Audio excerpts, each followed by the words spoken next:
네, 오늘 본문에 보면 어, 이 바울이 어떤 고린도 교회에서 문제를 일으킨 사람에 대해서 이렇게 좀 징계를 했는데 이 사람이 나중에 더 심하게 바뀌었습니다. 그래서 이 바울에게 호소하는 과정에서 이 바울이 이 대답한 내용이 오늘 본문 내용입니다. 우리 함께 읽었지만 보면 이제 용서해라, 또 마지막 구절에는 사단에게 속지 않게 함이라 이렇게 말씀하고 있죠. 자, 그래서 우리가 지금 교회에서 신앙생활을 하지만 어, 많은 교회들이 지금 다툼 속에 있습니다. 그 굉장히 서울의 큰 교회가 뭐 분쟁이 일어나서 뭐 교회가 거의 반으로 쪼개질 정도로 그런 법적 다툼이 있었다는 걸 우리가 뉴스를 통해서 뭐 들어봤을 것입니다. 뭐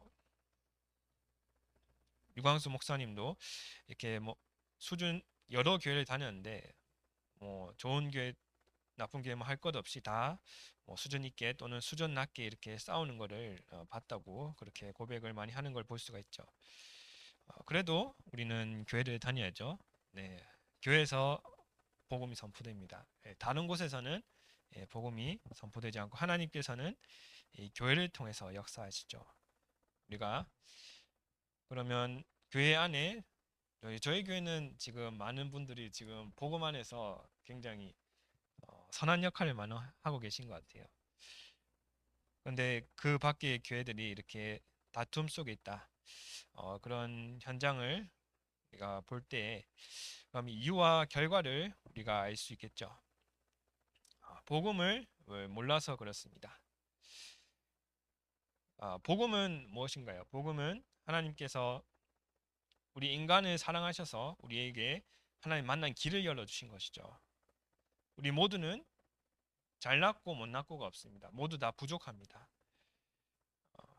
하나님 앞에 봤을 때 그냥 조금 도토리 키재기 같은 수준인데 그러한 하나님의 은혜를 받은 우리가 다른 사람이 어떤 부족한 부분이나 좀 연약한 부분을 보고 저렇게 하면 안 되지 하면서 이렇게 싸우기 시작하면 사실은 이 복음을 내가 누리지 못하고 있는 정확하게 알지 못하고 있는 상태가 되는 것이죠. 자, 그 결과 후손이 멸망하게 되었습니다. 유대인이 계속해서 예수 믿는 자들 핍박하고 또한 율법으로 이렇게 막 정죄하고 이랬죠. 그런 다툼 가운데 있다 보니까 결국 본질을 놓친 겁니다. 인간의 힘으로는 이 율법을 지킬 수가 없는데 자꾸 자기들의 어떤 규율과 그런 어떤 것들을 가지고 이제 판단하고 정죄하고 이런 것들을 계속하게 된 것이죠. 그 유대인의 후손들이 결국 거의 2000년 가까이 나라 없이 방황하는 그런 결과를 역사를 통해서 확인을 할 수가 있습니다. 자, 그렇다면 우리가 교회에서 지금 예배드리는 이유 바로 이 복음이 내게 개인화되기 위함입니다. 하나님께서 제 사탄 지옥에 빠져 있는 인간을 구원하시고 해방시키시기 위해서 그리스도를 보내셨습니다. 자, 그리스도는 다른 사람이 그리스도가 아니라 하나님께서 오직 예수님만 그리스도로 이렇게 보내신 것이죠. 네, 성경을 한번 찾아보도록 하겠습니다. 요한복음 3장 16절 말씀을 우리 함께 찾아보겠습니다. 우리 너무나 잘 알고 있는 말씀인데 이게 성경에 너무 핵심이 되는 말씀이기 때문에 우리가 한번 같이 읽는 시간을 가져보길 바랍니다.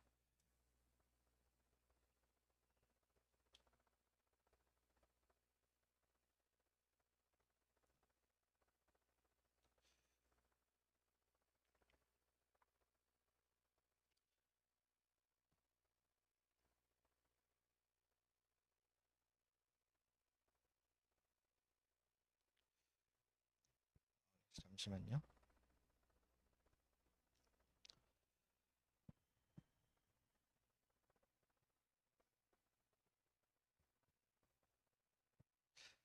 네, 찾으셨으면 또 암송하고 계신 분도 계실 것 같아요. 함께 읽어보겠습니다. 하나님이 세상을 이처럼 사랑하사 독생자를 주셨으니 이는 그를 믿는 자마다 멸망하지 않고 영생을 얻게 하려 하심이라. 아멘.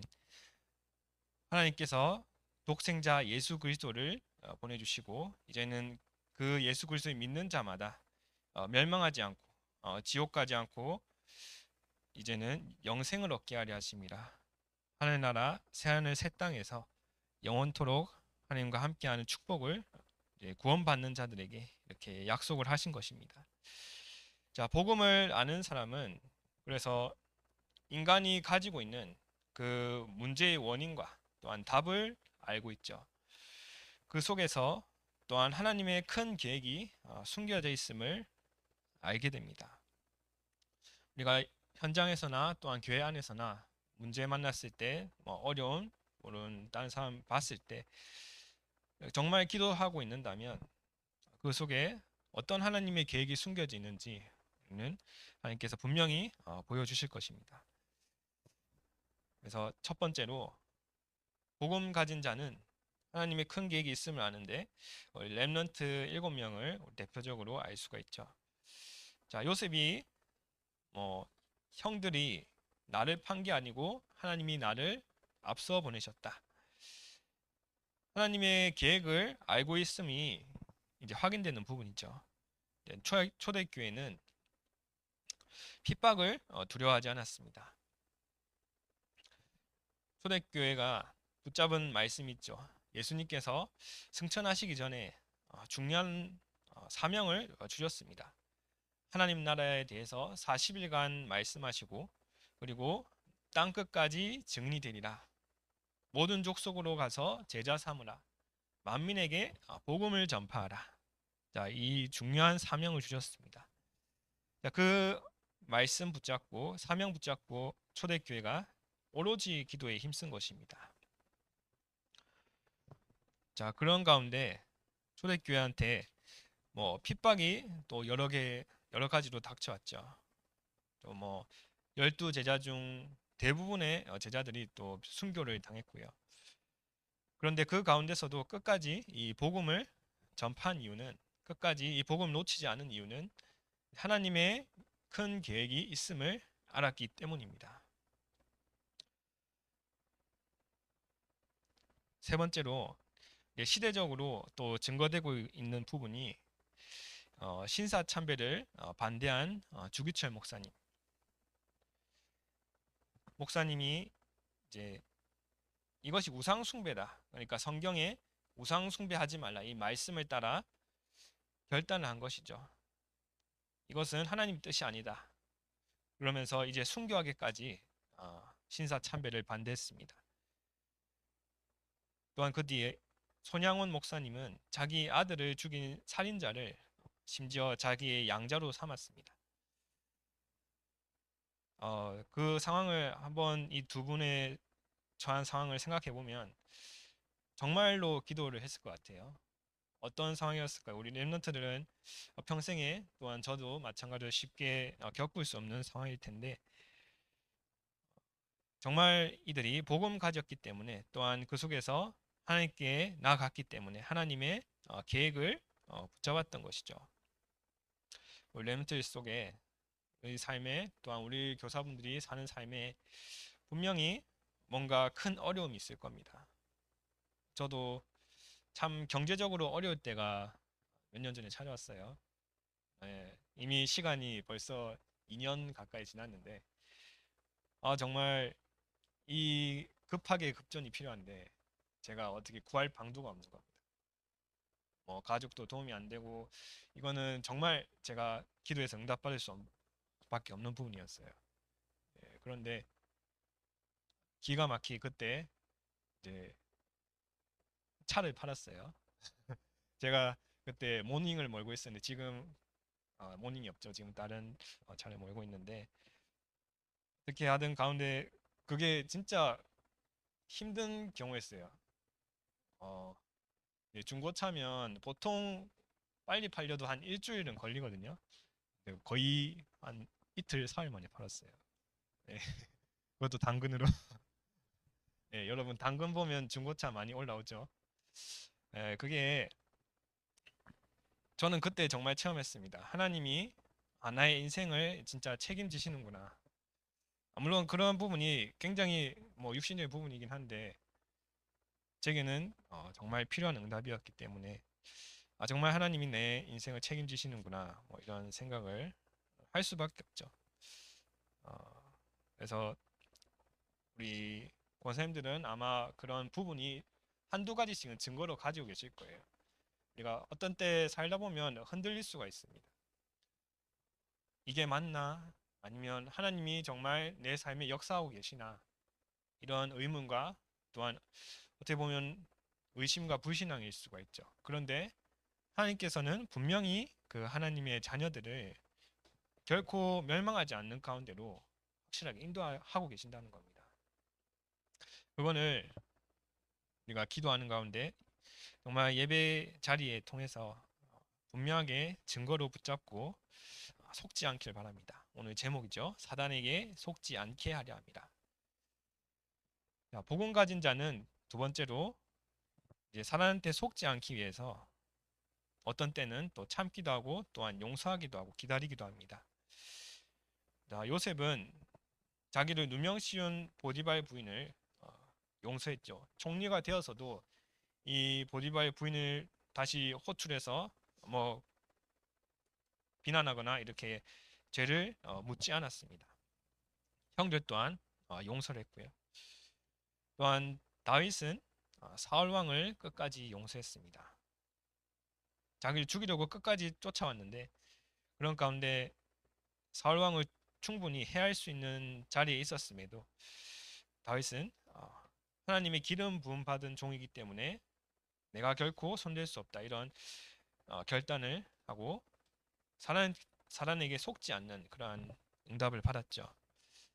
그러니까 교회 안에서 또한 때로는 신앙생활하면서 이렇게 참고 때는 용서하고 기다릴 이유가 바로 여기에 있습니다.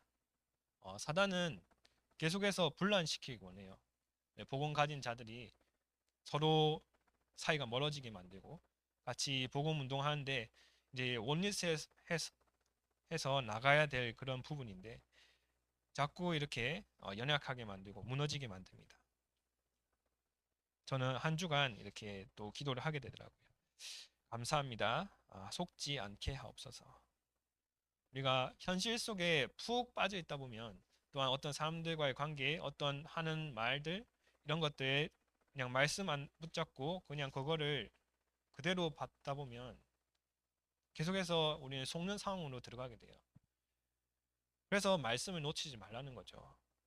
말씀에 분명히 사단에게 속지 않게 하려 합니다. 이런 강단 말씀을 주셨기 때문에 조금만 말씀을 가까이 하는 자리 가운데 있다 보면 나의 영적 상태가 어느 방향으로 흘러가고 있는지 진단이 됩니다. 그게 먼저 진단이 되어야 그때부터 기도가 시작될 수 있습니다. 우리가 기도할 수 있다면 반드시 승리하게 될 줄 믿습니다. 복음 가진 자는 또한 다른 미래가 있습니다. 베드로전서 3장 8절에서 12절을 찾아보겠습니다. 베드로전서 3장 8절 12절 말씀입니다.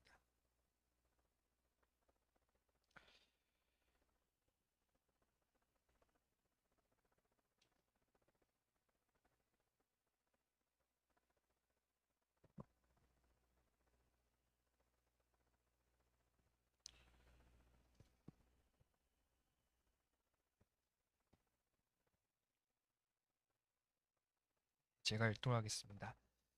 마지막으로 말하노니 너희가 다 마음을 같이하여 동정하며 형제를 사랑하며 불쌍히 여기며 겸손하며 악을 악으로 욕을 욕으로 갚지 말고 도리어 복을 빌라.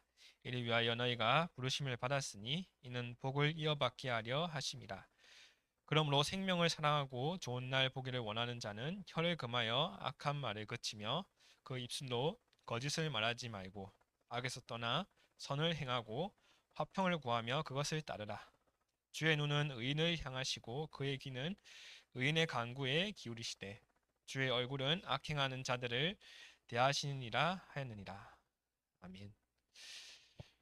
자, 여기서 말씀하고 있는 게 9절에 복을 이어받게 하려 하심이라.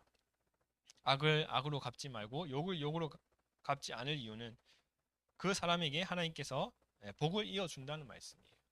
우리가 하나님의 복 받으면 이 땅에 사는 게 굉장히 형통할 줄 믿습니다. 또한 10절에 생명을 사랑하고 좋은 날을 보기를 원하는 자는, 우리가 살면서 뭐 문제만 있길 원하진 않죠. 하나님께서 우리에게 다른 사람을 사랑할 수 있는 그런 마음을 우리가 응답으로 받아야 그것 가지고 우리가 다른 사람을 살릴 수가 있겠죠.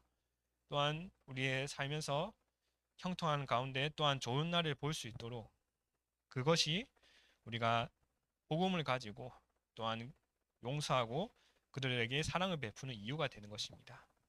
또한 주의 눈은 의인을, 주의 귀는 의인의 간구에 있다.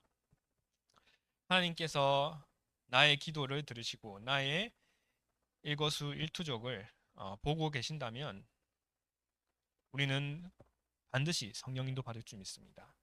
우리가 힘든 가운데 있을지라도 하나님 앞에 간절히 기도할 수 있다면 그것이 우리에게 굉장한 축복의 시작이 될 줄 믿습니다. 또한 복음 가진 자에게는 중요한 미래가 있기 때문에 조그만 문제에 속지 말고 이제 승리해야 됩니다.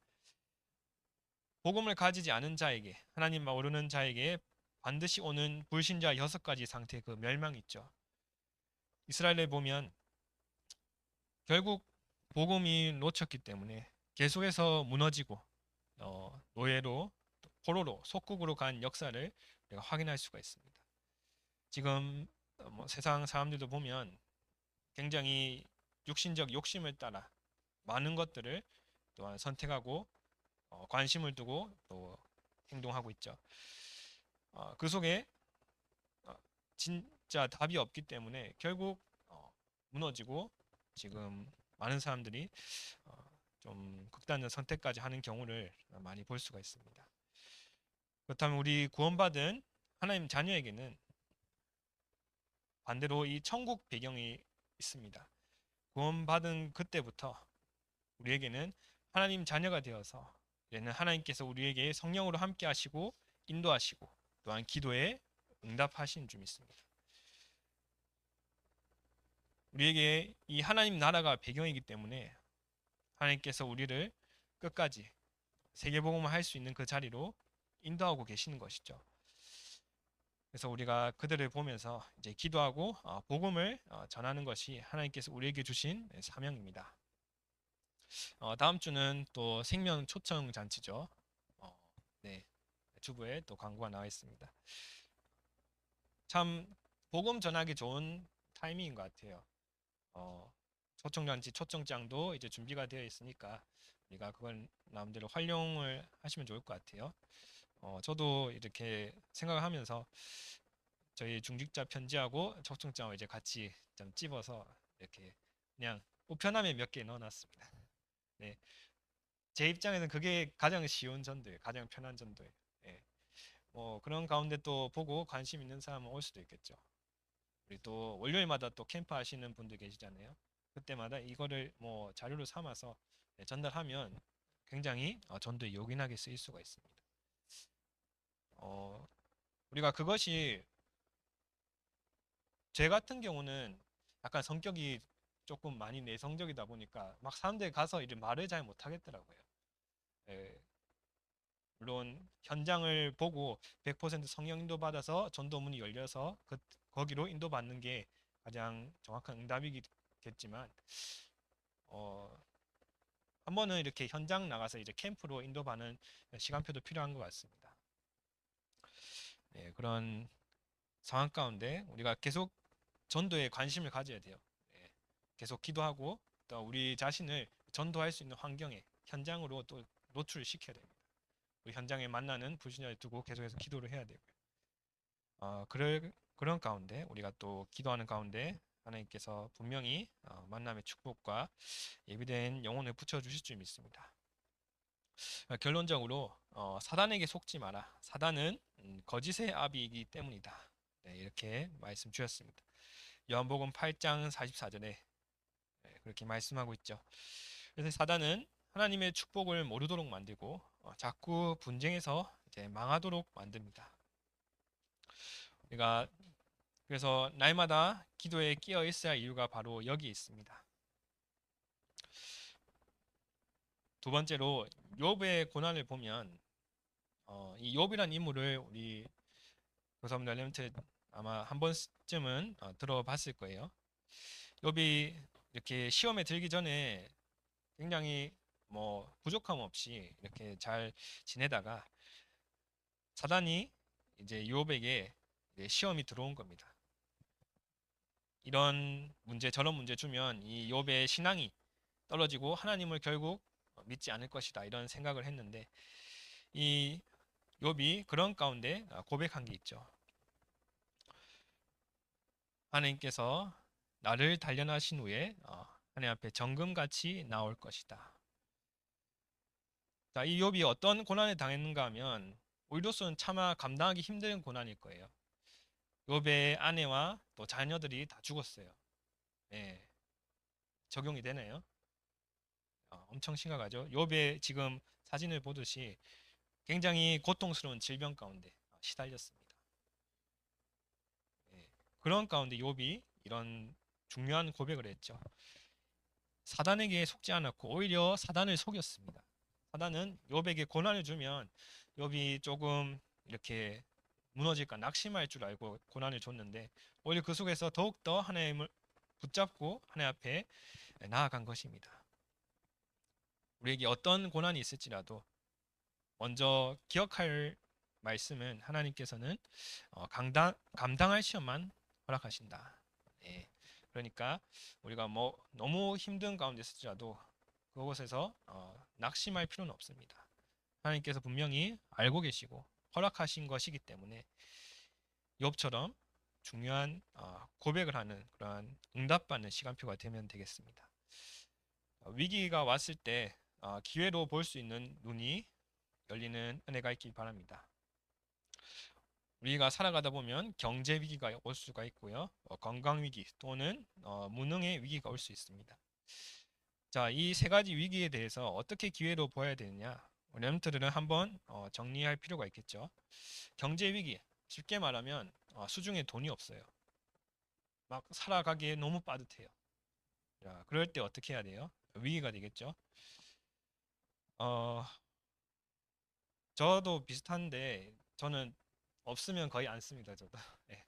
뭐 저축할 돈도 없고 막 앵꼬가 나면 거의 안 쓰게 되더라고요. 예. 어떻게 보면 그게 세계복음에 필요한 부분일 수 있어요. 하나님께서 우리에게 세계복음의 경제를 맡기셨는데 그거를 내가 하나님의 청지기의 자세로 관리하지 못한다면 그것은 하나님께 쓰임받을 좋은 그릇이라 할 수가 없겠죠. 그렇게 우리가 기회로 잡을 수 있겠습니다. 건강의 위기가 왔다. 뭐 어떤 질병에 걸리거나 뭐 아프거나 할 수가 있겠죠. 저도 최근에 보니까 물을 많이 마시면 좋다더라고요.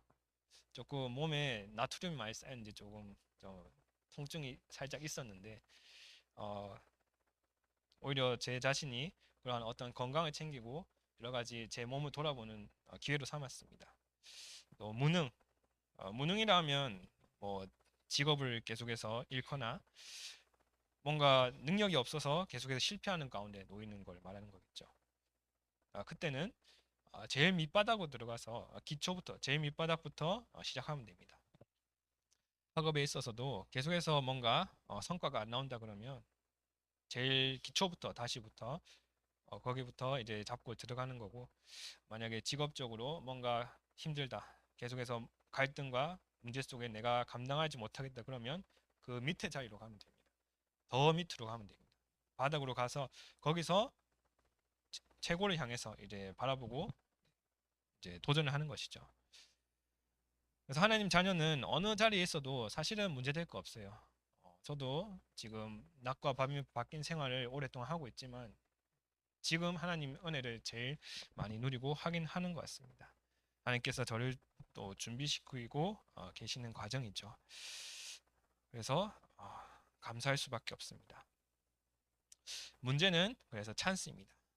다윗이 골리앗 앞에 섰을 때 이 골리앗을 통해서 하나님의 이름을 높이는 그런 찬스로 삼았고요.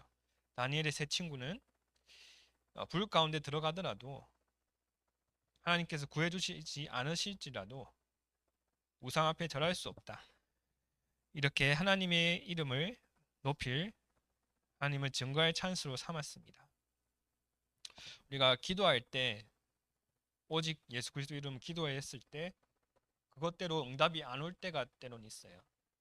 그때는 갈라디아서 2장 20절에 저는 생각을 하게 되더라고요. 나는 분명히 이런 방향을 두고 정말 그리스도 이름 붙잡고 기도했는데 하나님께서 응답을 안 주셔요. 그러면 이거는 내가 죽으라는 사인이구나. 이거는 내가 더욱더 오직 그리스도를 붙잡을 발판으로 삼아야 되구나. 결국 나는 죽고 그리스도가 살게 하여 주시옵소서. 자, 이런 기도 속으로 들어가는 발판을 삼으면 되겠습니다.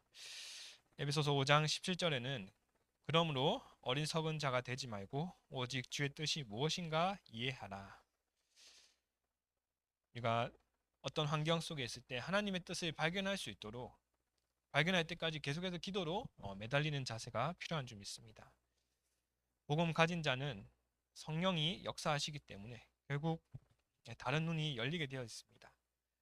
성령께서 함께 하시고 또한 기도할 때 응답하시기 때문에 하나님께서 분명히 길과 또한 답을 기도 속에서 주실 줄 믿습니다. 이번 한 주간 정말 사단에게 속지 않고 하나님이 나를 향한 그 절대 계획을 날마다 질문하는 그런 시간이 있길 바랍니다. 함께 기도하겠습니다.